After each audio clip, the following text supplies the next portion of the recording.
Greetings and welcome to Flanigan's Ecologic. I am your host, Ted Flanigan.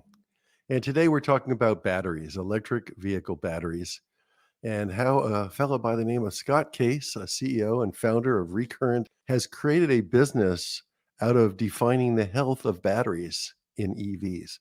Just really happy to have Scott on the podcast today. Hey, Scott, greetings. How are you doing today? Hey, I'm doing great. Thanks, Ted. And where are you as we speak? Where am I? I live in Tacoma, Washington, so the TAC and SeaTac Airport. That's where my home is. How long have you lived up there?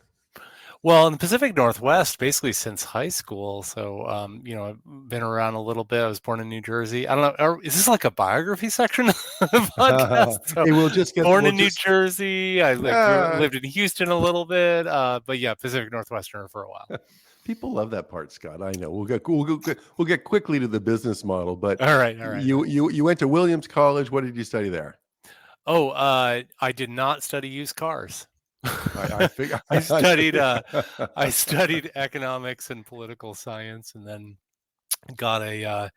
Well, I guess the economics part. I guess I did study used cars, supply and demand. But then went off to MIT, Sloan School, and so I have all these fancy degrees, and I now come back to my parents and I'm like, hey, guess what? I'm working in the used car industry, like with all these fancy degrees. Pretty funny. That is funny. Well, you prior to, I've already introduced you as the founder and CEO of Recurrent Energy, so we're going to get there. But before that, you went and you worked in a company called EnergySavvy. And that was 10 years of your life or your professional career, right?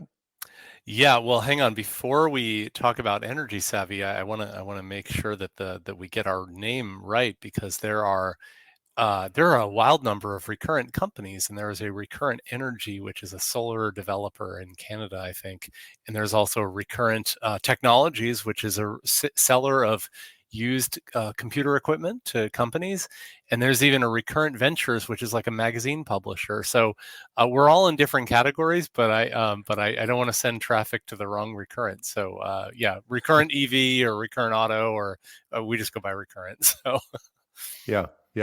Anyway, good. But EnergySavvy. I spent 10 years. It was a software company to help people make their houses more energy efficient. We worked with electric utilities to essentially help them with consumer engagement and data analytics. And, honestly, as we were wrapping up that 10-year span, electric utilities were figuring out what it was going to mean to have more and more EVs connected to their power plants and connected to their substations. And so I really kind of came into auto through the electrical grid, I guess you could say that. Yeah. Did it just hit you that, I mean, you must have this penchant for data. You're a data guy somehow, and all this data analytics and data science. I mean, how did you position there? How did you get to the EV battery degradation and rating batteries? Well, I should say that I was not, the way I did not do it was to be an EV owner myself or have gone through the used EV purchasing process. So I think that's like what a lot of people think is like, oh, this guy's been bleeding electrons since the first EV came out. But no, I lived in Seattle for 17 years prior to moving down to Tacoma during COVID. Yeah. And we didn't have a garage, we didn't have a driveway, we didn't even have off-street parking on our side of the street where we lived in Seattle. And so I didn't have anywhere to plug in, and it's not for lack of trying, but we were trying to figure out, could we run extension cords somehow across the street in a fake speed bump? I mean, there was all kinds of rigmarole, but basically I couldn't get an EV. And then when we moved down to Tacoma in, I guess it was 2021, I have a garage for the first time since high school, and so then finally I could get an EV. But I mean, for me, how I kind of came about this without being a driver myself, it was actually working on another company idea around reusing decommissioned EV batteries in stationary grid storage. I think that's going to utilities are going to have to basically like absorb more and more and more renewable energy that needs to be kind of stored Yep. for some period of time. Typically it's going to be like, a few hours, and then it gets discharged to basically make the electrical grid work long term. But and one way of doing that is basically the way you need to do that is through the use of batteries. And so I was kind of thinking about like, how could we take all these decommissioned batteries, which basically for an EV battery, like with the chemistry and everything like that, like they're good for a while longer in stationary storage than they are after they're done being a battery for vehicles. Basically, the charge and discharge cycles are not as aggressive as they are for transportation. So, like, I went down that road for a while thinking about that as my next company, and ultimately concluded that there weren't enough decommissioned batteries for to really deploy in that way at grid scale. And so it's like, I can do that company, next, basically after, in the next 10 years. But in the meantime, I kind of hit on this used car market when as just in the process of diligencing that company idea, where it was like, you basically have like used EVs are essentially inventory in progress to becoming decommissioned batteries. So, Right. it kind of made sense that was like, oh, I'll do this first, and then I'll do the stationary grid storage thing. A good evolution. And when I heard you speak in Phoenix, I guess now even a couple of months ago, I was really struck by when you said, consumers have to look at the value of an EV differently. It's a used EV. In the old days when we had our ICE vehicle, our internal combustion engine vehicles, what's the read? What's the odometer read? That was the most important metric of sort of the life of that vehicle. And now, no, you were saying it's the battery is the most important aspect of the vehicle, and it's completely invisible to the consumer. It's invisible, and it's disconnected from the odometer reading. That's I think what we're really seeing is there's all kinds of examples of how you've got low mileage cars whose batteries are really worn down, or and on the flip side, high mileage cars whose batteries are in great shape. And there's a lot of reasons why both those things can be true. And so we really felt like there was a need to basically like make that visible and help people decide, what they're going to get, and take that into the shopping equation. I'm going to ask you about degradation in a couple questions, but how do you get a high mileage EV that's battery pack is really in very good shape? Well, one example is just about every Chevy Bolt ever made from 2017 to 2019 was subject to a battery recall and replaced, sort of in some cases, with higher capacity packs than what they originally had. So those are in great shape, even though some of them have 75,000, 100,000 miles or more on them. Right. How would you describe the business model? How you're in the data science? By the way, Scott, I signed up. I'm now not Nice. All right. one of your data providers, I guess, willingly provider. But how do you describe the business model and how you can sell? Who do you sell to, and how does that work? Sure. Yeah. So first of all, if you are an EV owner listening to this podcast, and now Ted, you went through the process yourself to sign up. It's a free offering. So basically, you give us permission to monitor your battery, and we connect to your vehicle's your manufacturer's connected services account with your opt-in, right? And Yeah. so we pick up a little bit of data, very shallow level of data, sort of 2 or 3 times a day. We ping the battery, and we're basically getting the odometer reading, the vehicle's state of charge, like how many electrons are in the tank right then, and then the vehicle's range estimate, how far can it go until it's empty at that state of charge. And that's all stuff that you could see on the dashboard. And then over time, we can basically compare all of those readings, because as an EV driver, those fluctuate all over the place, right? Depending on the temperature and how fast you're driving and all those kinds of things. But over time, we can build a model on your car, and then we can compare that to hundreds and thousands of others that are comparable. And so understand essentially how good is your battery at sort of getting you range compared to what everybody else is. And that's a pretty good indicator, it turns out, of battery condition. Now, all of that. Oh, and then in exchange, by the way, for sharing your data with us, you get a monthly report that says how your battery is doing compared to when it was new, and how it is compared to all the other ones that are comparable, same make, model, year, and battery pack configuration. And also I think people like getting this because it also helps them care for their battery and their car in a better way. So everybody grew up. You grew up learning how to take care of a combustion engine car from your parents or grandparents, and you couldn't do that with an EV. Like no one grew up learning how to do this from their parents. So I think a lot of people that are using that free offering are it's a good way to essentially like take care of your car better, right? So the way we monetize this, and we're really clear about this when we in on our website and our business model, is we aggregate all that data up into a series of machine learning models that basically then can basically say when any car shows up at a used car lot, whether we've been connected to it or not in the past, we can basically sort of help the car dealer, or it could be the wholesale auction or the whoever is the secondary buyer, get a reasonable gauge on like how good is this battery, how far am I going to be able to drive with it, how is that going to change in different weather conditions, and how will it change over time. So answering all those shopper questions, and dealers and wholesale auctions pay us to basically provide that visibility to their customers, because that's something that they've seen is really valuable for the shopping process. Yeah. Yeah. Interesting. Now, are all manufacturers eager to let you assess their batteries' performance?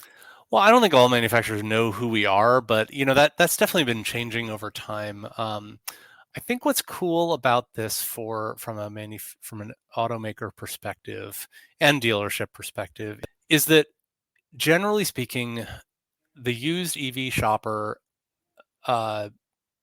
has like a model in their head, which is essentially informed by they've had an iPhone for or a series of iPhones over the past 15 years, and they know that battery wears down, and what it means is they can't talk all day, and so they bring that mental model into the used EV shopping process when they get there, and so Yeah. they assume that the car's battery wears down just like the iPhone does, and so with no other information, they're basically writing down the value of that car in an unfair way. And when we look at overall, I mean, if you sort of step back, like generally speaking, used EV batteries are holding up better than people expect them to based on their iPhones, on their history with iPhones.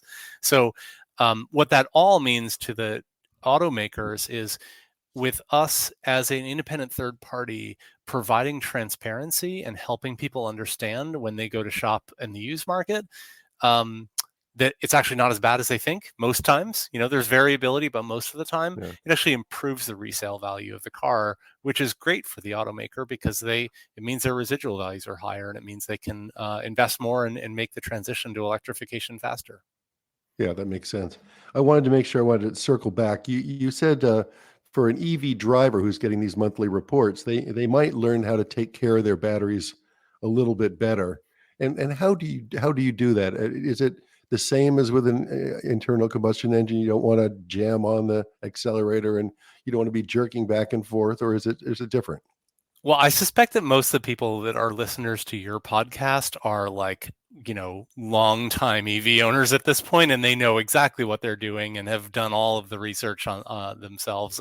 But generally speaking, how you drive it doesn't really make much of a difference. How you charge it does. Okay. So, Yeah. are you keeping the charge level, generally speaking, most of the time between 20 or 30 and 80%? So, like, are you mostly in that window in the middle, or are you going all the way from 0 to 100 a lot?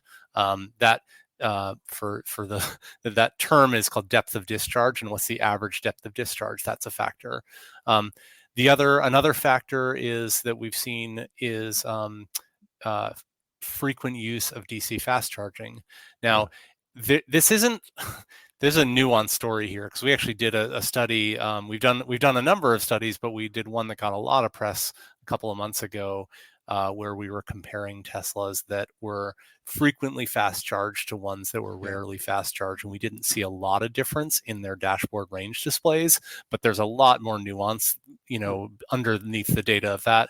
And what I would say to anyone is like, is like if you have the choice to Yeah. be on level 2 charging at home, and you can do most of your charging there. That is going to be better for you in the long run. With the occasional fast charging when you're out on road trips, totally fine.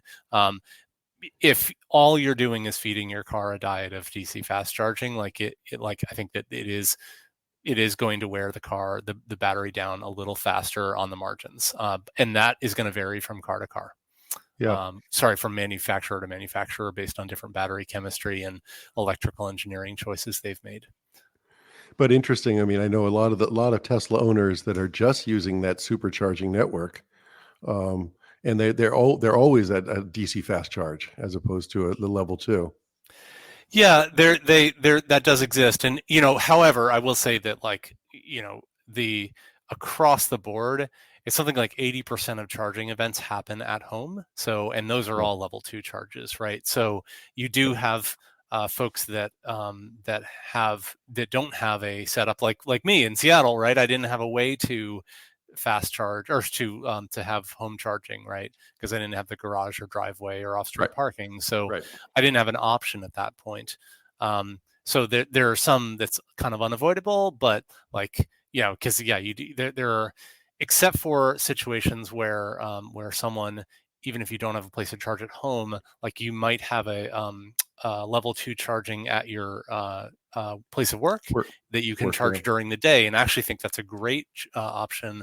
But again, not everybody has that exactly. So I think that like people should think about how they charge their car is like, it's got to fit into your lifestyle and your commute patterns and everything like that. Like you can't sort of set aside your entire life and sort of where you need to go and when you need to go there in order to just sort of like optimize the health of your EV battery. That doesn't make any sense. That's right. That's right. Who's serving who at this Yeah, point? exactly. Let's talk. Let's talk battery degradation. And I think I told you that my gal has a Tesla Model Y, and she's had it for a little over a year, and she's noticed, because she's an electrical engineer, so she notices a lot of things. But she's noticed much more degradation than she thought that she would, and she's really actually kind of disappointed by it, because she's thinking that she was sort of sold the long range bill of goods, and now the degradation, I don't really know what the numbers are down, maybe 2 or 3%. But is that normal, and is that what's your reaction to that, Scott? Well, Teslas are a little special. There's a couple of things going on here. First is the dashboard rated range on Teslas is sort of famously not the same as the actual range that they can go, and there have been lots of sort of press about that, and you can even see it on the Tesla dashboard in different screens. Like their rated range is different from if you use the trip planner and do navigation, like they will give you different numbers. So that's like one thing, is you can't just look at the dashboard and understand battery degradation. The second thing is like range is not the same as battery health, right? State of health of the battery. So they are related, but there's a lot of things that manufacturers can do to basically kind of conflate the two and obscure underlying battery degradation and make it so that it doesn't show up in the user experience. Like for instance, all manufacturers with different degrees of with different approaches can use like essentially hold back a buffer of battery capacity that is not opened up to the user initially, and then can be opened up over time as the overall battery degrades. So like there's just a lot of different strategies out there, and it's all different from manufacturer to manufacturer. But that said, like generally speaking, yeah, in Teslas as in other EVs, especially during the first couple of years, there is kind of a break-in period where you lose like a little bit of range, over the first couple of years, kind of an initial period, and then there's typically a long flat plateau where it stays about the same, and then when a battery is really sort of like failing, there's a rapid loss of capacity towards the end, and that's known as like the heel period. And reality is like not very many cars have gotten to that point, outside of just like manufacturing issues and that sort of thing. But most of the cars that are, that have ever been produced are still on the road. So, our EVs are only the oldest ones are only about 11 years old. So, Right. I think that we're Well, still when it waiting gets and to that seeing. heel, what capacity is that battery? 60% or 65? I'm talking. This is your next career, Scott. We're talking about. Yeah, right. Oh, that's true. That's a great point. So, there is, generally speaking, like the battery warranty levels that manufacturers sort of put in there, that's a pretty good indicator of when you're sort of approaching the end of the useful life for transportation purposes. And that Right. tends to be, if you look at the fine print, it tends to be around 70% of original capacity. So I should phrase it very carefully. State of health is the term they use for that. But what happens, like the other thing to think about is, like, you might think, like, well, if I have a car with a 300-mile range initially, 70% of that doesn't sound too bad. It's like, it's fine. But the problem that you have is that at the same time that you're losing capacity, the battery is also getting building up more charging and discharging resistance. And so what that means is, like, your charging speed is decreasing. So it's like, that's a little bit of a pain. But the bigger problem is your discharging speed is also uh, decreasing. And what that means is, like, when you're going to get on the freeway and you floor it to get up to speed, there's not as much get up as there used to be. And that's, I think, what the bigger issue of where the battery is not really able to be used for transportation purposes anymore. But then, hey, that's a great battery for the grid, because charging and Yeah. discharging happens much more slowly than, essentially merging onto a freeway on ramp. And that's one of the great pleasures of being an EV driver, is being able to merge onto the freeway on ramps and just being able to dust everybody else when you want to. It takes off. Yeah. These EVs, it's just but Scott, going back, double back, you said so many things that interest me, because I'm realizing that EVs are much more like a piece of software than they are like an old motor. But did you say that manufacturers are, or they have the capacity to hold back some of the battery capacity in the early years, so that as the battery degrades, they can open up sort of more, I guess it would be more cells in the battery pack? Are they actually doing that, or is that just a possibility? No, virtually every manufacturer, when you look at the physical capacity of the battery, Yeah. is different from the virtual capacity of the battery. So typically, like, and usually that offset is, like, can be 10%. So that's almost always the case. And you can sort of look up these facts of, like, my ID4, I think, has an 82 kilowatt-hour battery, I think, and, like, the virtual battery that's sort of allowed to be used for, by the user is smaller than that, maybe 77 or something like that. Now, so everybody has that, right? Yeah. Not all of them take the approach of gradually opening Right. that buffer up.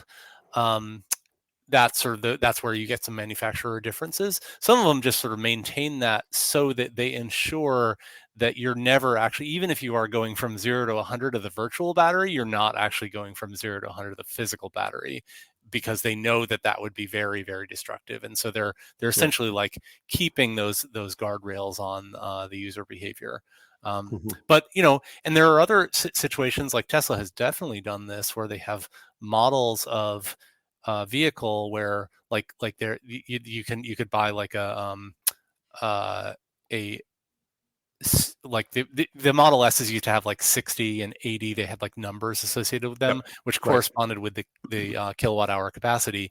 And there were several periods where they shipped the Model S, the 60D or whatever, with the exact same physical battery as the 75D.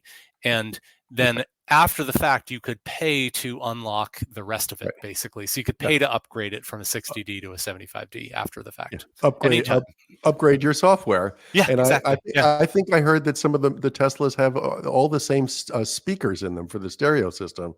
Oh, I didn't And know then that. and then you can pay to upgrade your Yeah, that's Similarly. hilarious. Let's just a couple more questions, and we're gonna let you go. But on battery degradation, what's the worst thing for EV batteries? Is it cold? Is it extreme heat? Is it what is it? Oh, temperature-wise? Well, I don't know. Is that the number one degradation a factor for No, batteries? no, no, it's not. I think that we talked through the depth of discharge, sort of charging speed, basically, are sort of are factors there. Temperature is an interesting one, although not all that actionable, to be frank. But let me kind of like break the temperature thing down two ways. On a day-to-day basis, if you are driving in extreme cold, like, you will lose range on your trips. That's for basically just because it's actually mostly the result of cabin heating is just like is pretty energy intensive and Oh, um, yeah. sort of interestingly like done in different ways compared to combustion engine cars. But you're not hurting your battery over time by driving in the cold. It's fine. It's a little like, I don't know if you grew up storing your Duracell batteries in the freezer before you use them. Does that ring any bells? Like, I feel like we Yeah. did that in my family. But anyway, Yeah. so like having your EV in a very cold environment is a little like storing your Duracell batteries in Huh. the freezer. Huh. The flip side, though, is in extreme heat situations, like, you don't lose very much range on a day-to-day basis, but long term you do actually, all else being equal, you have a little more long-term battery degradation as a result of exposure to extreme heat than you do in extreme cold. So Yeah. Yeah. yeah. And it just seems though with all these new battery chemistries coming onto the market, in the next 5 years, you sort of feel like you're getting a good understanding of what the major degradation factors are, and then maybe they change. But I wanted to, just before I let you go, I wanted to just ask you a little bit about EV efficiency. And previously we discussed this whole notion that all EVs are not equally efficient. And we talked about kilowatt hours, or how many miles per kilowatt hour. And I Yeah, just you're wondered, a hypermiler, right? If I recall this correctly. I think I'm at about 5.1 Yeah. miles per kilo. But you said, well, hey, you live in Southern California. That should be the case, and maybe it is. But Well, it's also like how fast you drive. Are you driving on the freeway at 70 miles an hour, or are you driving on surface streets at 30 miles an hour? There's going to be right, huge differences in efficiency there as well. right, right. But comment, if you would, just on the heavy pickup trucks, and are they getting? They're probably way twice as much as my EV or your EV. Are they getting half the mileage? Yeah, remind me what you drive again. Well, I've got a Bolt, and then we've also got a Tesla. So we have Yeah, just, and you get 5.1 in miles the to the in the kilowatt hour in your Bolt. in the Bolt. I think the Yeah. Tesla. I don't know what the Tesla is getting, but I'm assuming around 4. Yeah. So yeah, I mean, the just to put that in perspective, for compare that to the F-150 Lightning. Average miles per kilowatt hour of the F-150 Lightning is less than 2. So, like, Less than 2. Yeah, far less efficient yeah, than your Bolt. But part of this is weight. Like, I'm just doing some very quick Googling. So the F-150 weighs, depending on the battery pack configuration, the curb weight of the car is 6,000 to 7,000 pounds. Now, I'm just out of curiosity, I'm going to find out how much your Bolt weighs. So your Bolt weighs half of that. yeah, So, like, yeah, it's practically like, actually, I think that your Bolt may weigh less than the battery pack alone of the Hummer EV. Just yeah, so, like, just carrying that amount of just mass around and driving it from place to place, it that takes a lot of energy to just yeah, carry around the mass of the battery, plus all the fuselage and the steel and everything like that of those really large cars. So you've got you can kind of get into this, like, doom loop situation with, the more, like, the heavier the car is, the bigger the battery has to be to get it a reasonable number of miles, and the bigger the battery is, the heavier it is, and so it just keeps on getting worse and worse. And so right. I think it's going to be a real struggle to have those really big heavy trucks kind of get what I think most people want from a range perspective, Right. without real changes in the battery chemistry. Yeah. Um, And so, it just stands to reason. I just make a pitch for it. Yeah, if you really want to do your bit to protect the climate, we certainly want to adopt EVs and electric mobility as fast as possible, but recognize that not all EVs are equally efficient, and that if you can get away with a smaller vehicle, it certainly makes a lot of sense. Last question: where do you take Recurrent EV or Recurrent Auto from here? You're in the single family or single passenger vehicle market right now. Do you get into trucks and buses and other forms of e-mobility, or? Yeah, I don't think so. I think that there's maybe some crossover around like e-transit and Rivian delivery vans, like that kind of like the not Yeah, light duty passenger vehicles, but sort of, medium duty. There's maybe some crossover there, but I don't think there's a lot of there just aren't enough trucks and buses, for us to really kind of like get involved in at that heavy duty end. So yeah, I think yeah, that's the focus for me. And by the way, like just to circle back around, I wanted to comment on your, if you want to do your bit thing. I will say that like the New York Times did a great visualization of this, of like, basically the efficiency on a carbon emissions perspective of every combustion engine vehicle and then every EV. And it is pretty much the case that every EV is more energy efficient and has lower emissions than every yeah, combustion engine vehicle, but there are like there's overlap right at the edges. So like a very small efficient gas car is about the same carbon emissions as like the F-150 yeah, Lightning and the Hummer EV. So like the very worst you could do from an EV perspective is about the same as the very best you could do for a gas car. But yeah, so anyway, but I suspect that like there's not a lot of people that are like going from the Camry to the Hummer EV is my guess. I think mostly you get your category. Here's the way you do your bit is drive less. No matter yeah, what your yeah. car is, drive less and take more That's right. public transportation. And Yeah, that's from really a true. I guess like company values perspective for us, like you know we acknowledge that like we want fewer single passenger vehicles on the road overall, Yeah, and uh but we acknowledge that people still are going to drive, and they're still going to need, light duty passenger vehicles. And so we would just prefer that the ones out there be more efficient and be electric faster than we were maybe on a route to anyway. yeah. Great So less stuff. driving, but what remains, let's make it electric. Absolutely. Hey, listen. Thanks for what you're doing. Thanks for your time today. It was great talking to you. Thanks. That's it. Thanks for listening to Flanigan's Ecologic. We'll see you next time.